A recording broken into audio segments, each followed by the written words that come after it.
Good morning, y'all. It is a dark, gloomy, and rainy morning here in West Hollywood. We are walking down La Cienega, right towards the Alta Cienega Motel.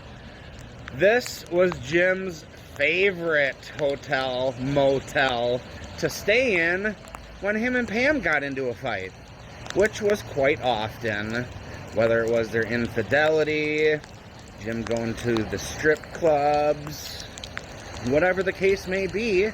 He stayed right here in room 32.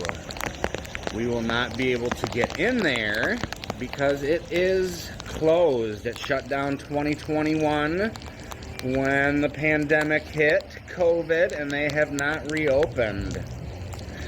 Once upon a time, the walls of room 32 were completely covered in graffiti.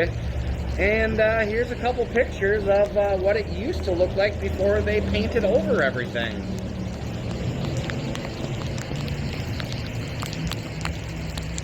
So when Jim would walk in here, he would go up those stairs to the top of the stairs, go to the right again, right over to room 32.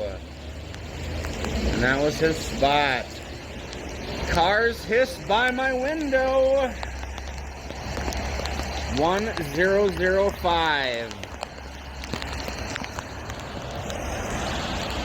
Alta Cienega Motel.